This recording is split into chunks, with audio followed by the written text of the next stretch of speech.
आपल्या सर्वांना मी आज गुढीपाडव्याच्या आणि नवीन वर्षाच्या शुभेच्छा देतो। हे नवीन वर्ष सर्वांच्या जीवनामध्ये सुख समाधान आरोग्य ऐश्वर्याचे जावो अशा प्रकारची कामना करतो। कॉमस्कोर नुसार आता isakal.com आहे देशातील नंबर 1 ची मराठी न्यूज वेबसाईट। प्रत्येक अपडेटसाठी isakal.com ला नक्की भेट द्या। आणि या नवीन वर्षाच्या निमित्ताने एक समृद्ध महाराष्ट्र घडवण्याचा संकल्प या ठिकाणी व्यक्त करतो। सर भीड़ में जो ब्लास्ट हुआ है मस्जिद के अंदर, क्या कहेंगे उस पर? कि उसकी जानकारी मिली है, किसने किया है ये भी जानकारी मिली है। उसकी बाकी जानकारी वहाँ के जो एसपी है वो प्रेस लेकर देंगे। सर हे सांगा मराठीमध्ये बीडमध्ये जो ब्लास्ट झाला त्या संदर्भात त्याची सगळी माहिती मिळालेली आहे। एसपी याची सगळी माहिती तुम्हाला देते। सर या ठिकाणी तुम्ही आरोप या बँकेत घोटाळा झाला होता।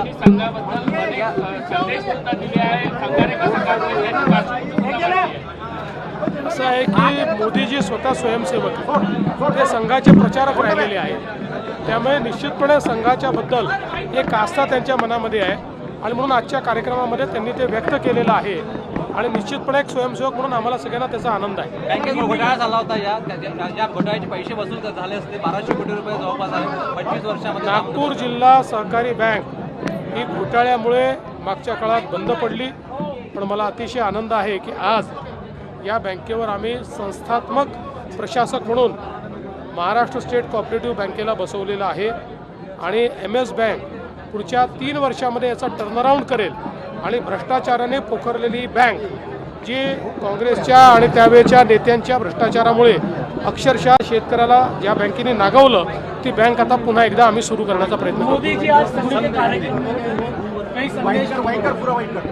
देखिए मोदी जी एक स्वयंसेवक है, वे प्रचारक रहे हैं, आज भी उनका जीवन एक प्रचारक जैसा ही जीवन है। इसलिए जब वो कार्यक्रम में आए तो उनके भाषण में वही उनका अनुभव, वही उनकी अनुभूति हमको देखने को मिली और हमको बहुत खुशी है कि एक स्वयंसेवक के रूप में हम भी उसमें उपस्थित थे। देश विदेशातील प्रत्येक घडामोडींचे लाईव्ह अपडेट मिळवण्यासाठी आता साम टीव्हीच्या सर्व सोशल मीडिया प्लॅटफॉर्मला लाईक, फॉलो आणि सबस्क्राईब करा।